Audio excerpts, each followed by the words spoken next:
¿Qué tal, colegas? Bienvenidos a un episodio nuevo de su podcast Entre Colegas. Dando continuidad con la cadena de episodios con Medipraxi, tenemos a Carlos Serpa y a Javier Díaz, que justo vamos a hablar de un tema que les apasiona y que últimamente le han dado como mucho el enfoque en Medipraxi, si no me equivoco, que es el tema de la salud ocupacional.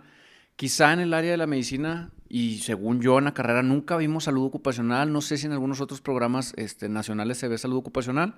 Es una especialidad que existe a través del ENAR para que quizá escuche por primera vez este concepto. Si se tiene una buena formación, también hay algunas escuelas que lo dan como una especialidad sin el ENAR, incluso con maestría. Y justo quisiera que nos complementaras o nos platicaras, Carlos, qué es la salud ocupacional. El tema de la salud ocupacional es verdaderamente fascinante. Nosotros hemos hecho un descubrimiento, ¿no? Por así decirlo, con la salud ocupacional. Como bien precisas, en la universidad es poco lo que hablamos. Yo sí vi una materia de salud ocupacional, pero en ese momento quizás no entendí, ¿no?, el valor que agrega la salud ocupacional en todo el proceso médico. Básicamente nosotros pasamos más de la mitad de nuestro tiempo de vigilia en el trabajo. Eso es un montón de horas. Pero raramente la información de medicina relacionada al trabajo no se encuentra dentro de las historias o expedientes clínicos electrónicos. Ni digitales, pues, digamos, ni escritos, ¿no? Ni electrónicos ni escritos. Esto es una gran pérdida de oportunidades para nosotros, porque probablemente existan pocos lugares tan privilegiados para hacer medicina proactiva, personalizada y predictiva como el lugar de trabajo. Invertimos demasiado tiempo y muchas en el trabajo tenemos realmente la atención de los pacientes, de las personas, de los colaboradores. De manera que cualquier estrategia de salud que hagamos va a tener un impacto que es superior al que quizás podamos hacer en una campaña en la televisión o en una campaña que sea por algún medio de comunicación, por las redes sociales. La salud ocupacional tiene el privilegio de que pone al paciente enfrente de quizás las estrategias de prevención que tengan las organizaciones. De manera que tiene muchísimo impacto esto, no solamente en la salud de los colaboradores, sino también en el beneficio global de las empresas o las organizaciones. Bien, Javier, ¿cuáles son los retos que tú ves en este tema de salud ocupacional ahora que se dedican mucho a este tema? Retos muchos. Principalmente el tema de que el médico todavía es visto dentro de una empresa como algo que por ley tiene que existir, y la salud ocupacional por la mayoría de las empresas es vista como un gasto. ¿Pero por qué un gasto? Porque el médico le manifiesta al gerente de recursos humanos o al gerente de HCE, de Seguridad, Higiene y Ambiente, le manifiesta que sus reportes son, hicimos 25 espirometrías, 30 audiometrías, y eso no se traduce en el mismo lenguaje de la organización. El fin de una empresa es la generación de recursos. Definitivamente hay un propósito, etcétera, pero las empresas que necesitan generar rentabilidad, si tú como médico transfieres el mensaje diciendo la cantidad de espirometrías y de audiometrías, eso no genera ningún valor. No estás viendo cómo el hacer eso forma parte del cumplimiento de los principales objetivos de una organización, que es generar rentabilidad. Ahora, si el médico, a través de campañas preventivas, personalizadas e incluso predictivas, es capaz de transformar ese dato en información, como por ejemplo, mira, gracias a las campañas que hicimos, fuimos capaces entonces de reducir la rotación de personal en un 15% o en un 20%, y eso se traduce en tanto dinero. ¿Por qué? Porque la rotación de personal pues genera esa baja del personal que tiene que ser reemplazada, pero que además tiene una curva de aprendizaje para poder llegar al mismo nivel de desempeño que el empleado anterior. Entonces, si el médico ocupacional es capaz de traducir la cantidad de trabajo que hace al lenguaje de la organización, es decir, dinero, entonces va a ser capaz de ser escuchado y tener mucha más voz, mucho más voto dentro de una organización, y cambiar esa percepción que las organizaciones entonces tienen de que la salud ocupacional es un gasto y no una inversión. Carlos, en el tema de la madurez en la implementación, te voy a contar un pequeño anécdota que me tocó a mí en un hospital que también es como el instituto de salud de otra empresa, que me decían, oye, checa la guía de práctica clínica del tema de la diabetes porque necesitamos saber si por cuestiones de costos vale más la pena empezar a incorporar nuevos medicamentos, que a lo mejor no es metformina, glibenclamida, insulina, para saber si al empezar a esos nuevos medicamentos a mediano y largo plazo las complicaciones van a ser menores y el tiempo quirúrgico y todas las complicaciones que tiene, ¿no? Entonces, para sacar el costo-beneficio? Bueno, que nos va a costar más este medicamento, pero en realidad a mediano y largo plazo, pues nos va a costar menos el paciente. Y sé que escucha duro, que nos cueste, pero pues bueno, la atención en la salud tiene un costo. En cuanto a modalidades de implementación, ¿cómo lo has visto tú en la práctica? Fíjate, uno de los problemas precisamente para llegar a este tipo como fineza es poder hacer procesamiento de los datos. Porque te voy a poner el ejemplo de la diabetes. La diabetes tiene muchísimas variables. Cuando un paciente quizás en la guía dicen inicia con metformina, ¿cuál es el mejor siguiente medicamento después de metformina? Para responder esa pregunta, tú tienes que hacerte como 10 preguntas que pueden ir desde la edad del paciente, la disponibilidad de recursos económicos, su nivel de riesgo cardiovascular, por ejemplo. Su nivel de riesgo cardiovascular, si el nivel de riesgo cardiovascular es alto, probablemente necesites un medicamento, una hipoglicemia que haya demostrado reducción de riesgo cardiovascular, porque esa es la principal causa de muerte de los pacientes diabéticos.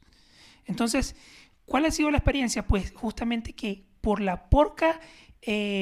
nosotros en medicina pensamos que dato es información, dato es un símbolo, información es un dato que ha sido procesado. Por la falta de procesamiento de datos, justamente no podemos hacer este tipo de análisis. Esa es una de las grandes limitaciones que tenemos en la medicina. Muchas veces, o enfocado por ejemplo en la medicina ocupacional, muchas veces las personas o los colaboradores se hacen exámenes médicos de admisión. Y bueno, tú vas a un médico ocupacional y te dice, bueno, estos son todos los exámenes que te tienes que hacer. Pero, ¿será esto una práctica estándar o dependerá el examen de admisión al tipo de puesto al cual estoy aplicando? Entonces necesito quizás el dato del tipo de puesto. Necesito el dato de la exposición que él va a tener. A cuánto ruido va a estar expuesto, por ejemplo. Y dependiendo de eso, poder hacer una implementación que se ajuste. Y otra vez, sé que es un poquito repetitivo lo que estamos diciendo, pero que sea personalizada y que se ajuste al puesto al que está aplicando. Un paciente no es igual a otro, un trabajo no es igual a otro. Y como eso es así, entonces justamente para que llegara a ese grado de implementación, lo que necesitamos es procesar los datos. Hay algo que se llama la pirámide del conocimiento, que es cómo se jerarquiza el conocimiento. El dato está en lo más bajo de la pirámide. El dato es un símbolo. Luego viene la información, que es un dato un dato cuando es, digamos, analizado, se convierte en información.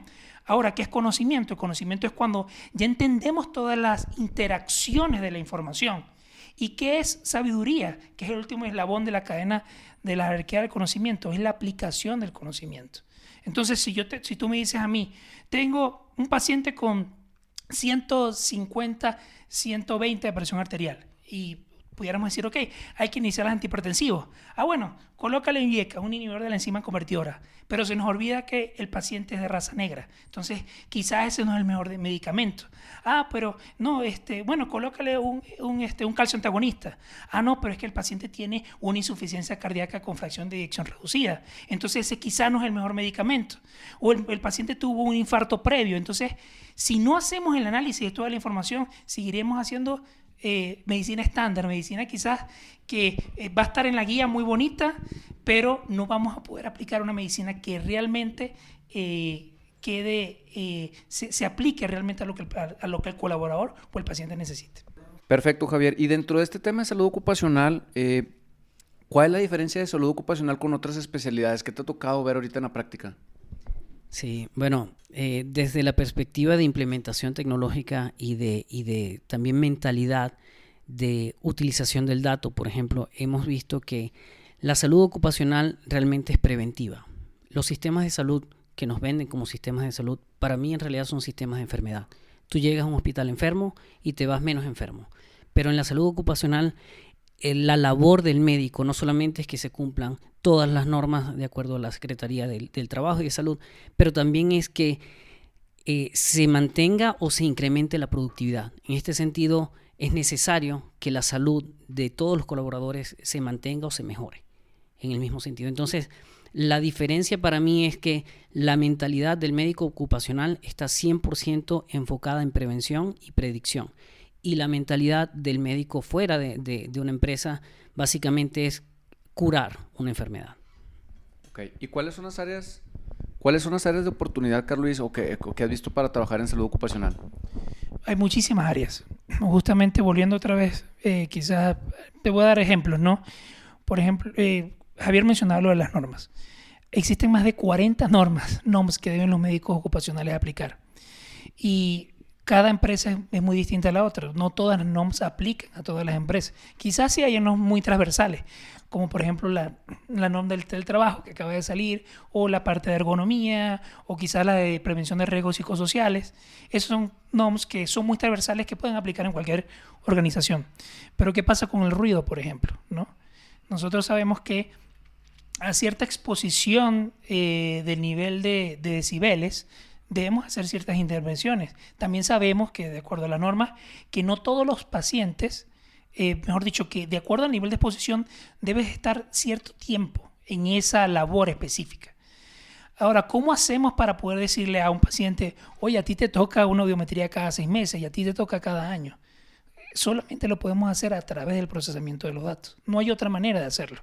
Los médicos ocupacionales a veces son 1 o 2 o 3 médicos y la plantilla de la empresa puede tener 1,000, 2,000, 3,000 empleados.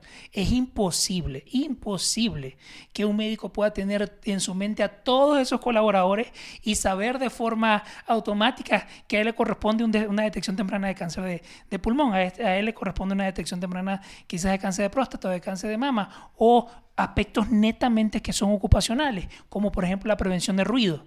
Entonces, oportunidades hay muchas, porque si la implementación del expediente clínico es baja en los médicos en general, imagínate en la medicina ocupacional es aún más baja, es aún realmente más baja. Pero es un área que está sensibilizada a usar los datos. Entonces es una gran área de oportunidad para ahora sí hacer prevención y medicina que sea personalizada. Javier, ¿cómo te ha tocado la experiencia de implementar? Y si nos podrías empezar a explicar cómo Medipraxi ofrece una solución a este tipo de situaciones. Sí, mira, la apertura del médico ocupacional para adquirir un sistema como el nuestro es al 200%. El reto de ellos es justificarlo desde el punto de vista financiero, por lo que comentaba anteriormente, porque la percepción de las empresas sigue siendo que la medicina ocupacional es un gasto.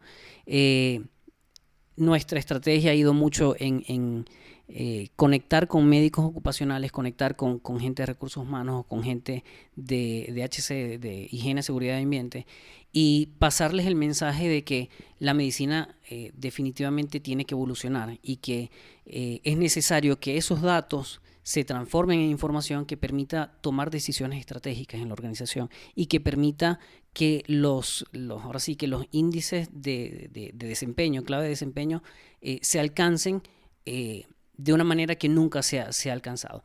¿Cómo es esto? Imagínate que una organización tenga el objetivo de hacer 1,000 millones de pesos este año y está a su máxima capacidad de productiva. ¿Cómo? Porque su maquinaria, porque su personal, etcétera.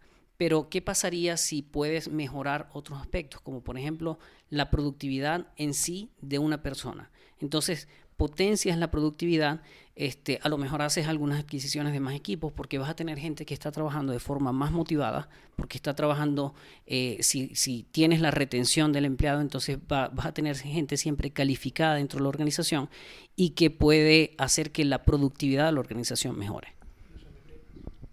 Carlos Luis, ¿cómo ves este tema de qué beneficios para la parte que es médica, que a lo mejor a veces se nos cierra un poquito el mundo, ¿no? Pero muchas de las veces el encargado de salud ocupacional en algunas empresas en las que yo he estado o he convivido, pues es un médico de salud ocupacional que a lo mejor le puede costar un poco de trabajo traducir estos beneficios al tema económico, pues porque al final de cuentas el tema de la economía, a mayor ingreso, pues bien decía hace rato, el tema de la cascada. Si a la empresa le entra más dinero, seguramente pues va a ir mejorando sus prestaciones.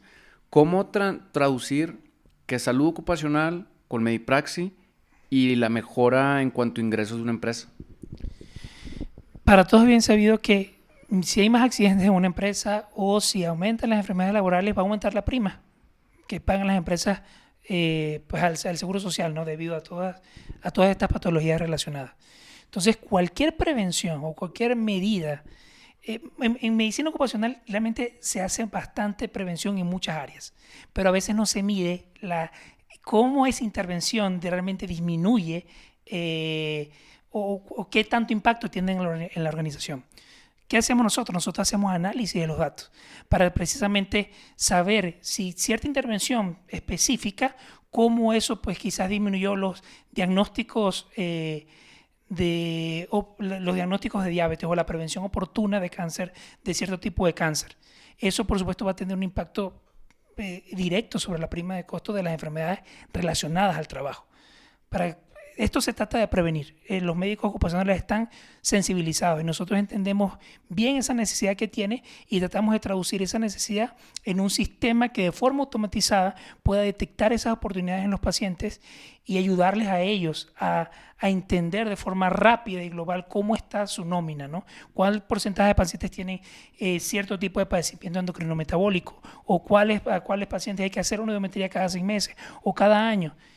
A veces quizás no, vamos a hacerla, quizás haya pacientes que le hacemos estudios que no están recomendados para ese tipo de perfil. Como MediPraxis pudiéramos llegar a ese nivel de personalización. Fíjate que ahora que lo dices, yo trabajé en alguna empresa que hace lavadoras, secadoras y demás, ¿no? Y ahorita que mencionabas el tema de la diabetes, que a lo mejor es muy repetitivo ese ejemplo, pero pues es una enfermedad muy prevalente en nuestro país. Si también revisabas el tema de la vista, digo, pues usamos lentes, pero en la consulta general me toca mucho paciente que pues trae dolores de cabeza, ha tenido accidentes con las manos, tropiezos, caídas, pero quizá nadie ni siquiera le ha revisado la sensibilidad, la motricidad, la vista. Entonces también esa parte, ¿cuántos accidentes no son derivados por ese tipo de situaciones? Entonces creo que enlazas muy bien el cómo responder, de cómo algo tan sencillo como una mala vista se va a traducir en un accidente laboral, en prima y en todo el costo, ¿no? Sí, recientemente leí un estudio que lo hizo la Sociedad de Diabetes del Reino Unido. Y ellos evaluaron cómo era la relación de diabetes en el trabajo. Y era muy interesante porque decían que 1 de cada 6 pacientes con diabetes se sentían discriminados en su lugar de trabajo.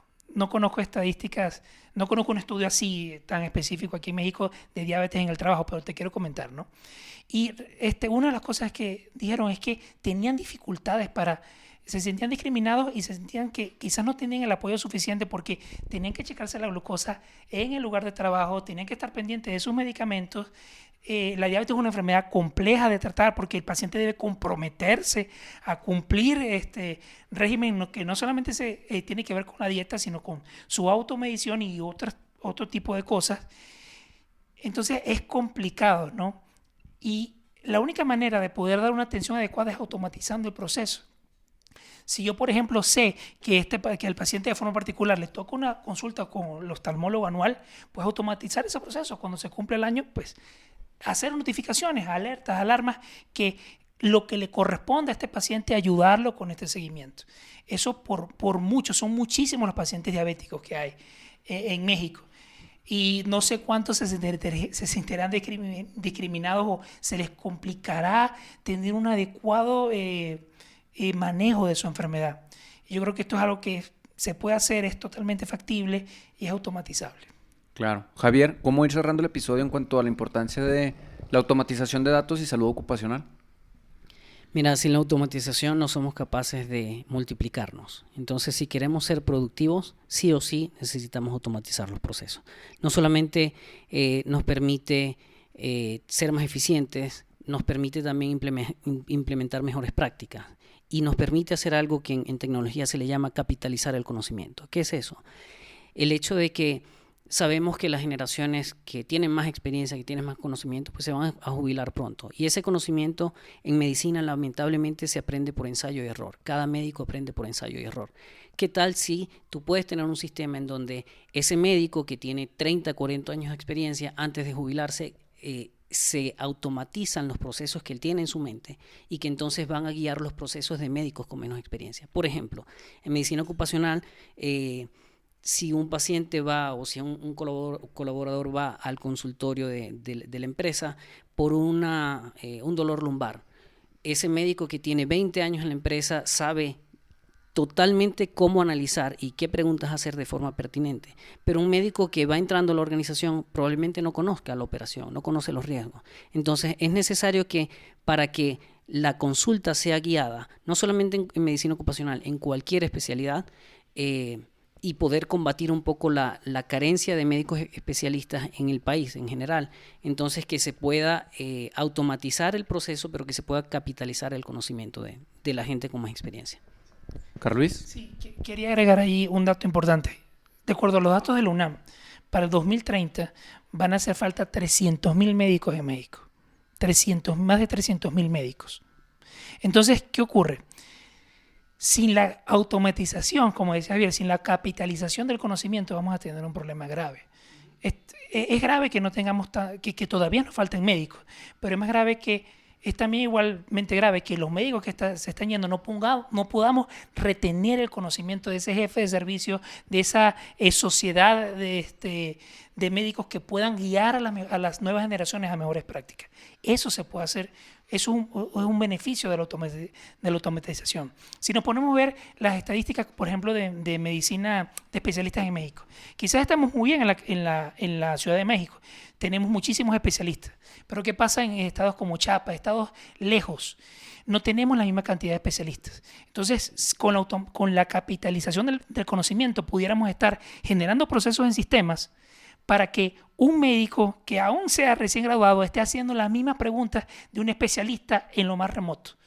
Imagínate que un médico quizás en la serranía en Oaxaca pudiera estar haciéndole las preguntas, interrogando, examinando y también tratando enfermedades como la trataría un médico especialista en un hospital aquí en la ciudad.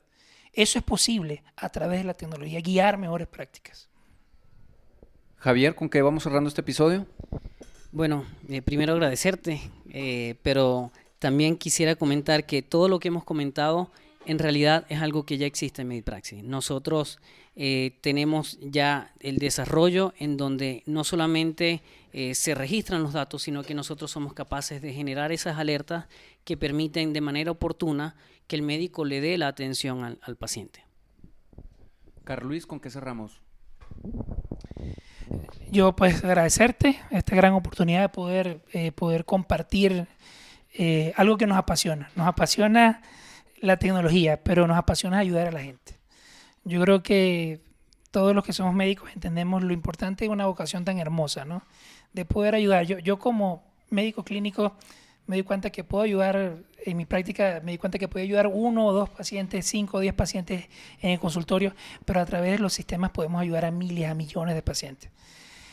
La tecnología está aquí, es nuestra amiga, debemos usarla y pues gracias por darnos esta oportunidad de poder transmitir esta pasión que tenemos. Muchísimas gracias también a Alan, que nos está aquí acompañando, ayudándonos con todo, dándonos soporte con todo esto de las cámaras. Él también tiene un canal llamado Ser un Caballero, también los invito a que lo sigan en YouTube.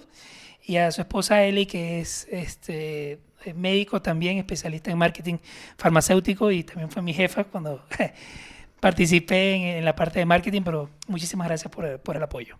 Sí, muchas gracias con Alan Villagómez y a su esposa Elizabeth que nos acompañan desde temprano aquí con el tema de la producción. Hemos aprendido bastante de ellos, los invitamos a que sigan su podcast. Muchas gracias por el apoyo. Javier, ¿algún comentario final? Mira, sí, definitivamente que como comentaba Carlos, la tecnología está allí y la verdad es que deberíamos sentirnos culpables de aquí a 10 años si de repente escuchamos que una mujer, por ejemplo, a los 40 años o a los 30 años muere de un cáncer de mama, o que hay una amputación que se pudo haber prevenido, que se pudo haber evitado. Deberíamos sentirnos culpables los que no estemos participando actualmente y activamente para que eso no suceda, porque eso se puede evitar. Claro, perfecto. Pues muchas gracias Javier y Carlos por prestarnos las instalaciones, por recibirnos en Ciudad de México. Excelente vista, excelentes compañeros que nos ayudaron en la producción. A todos los que han llegado hasta este punto, les agradecería que compartieran este contenido en sus redes sociales para crecer la comunidad y llegar a más personas. Nos vemos la próxima semana a seguir viviendo nuestra misión.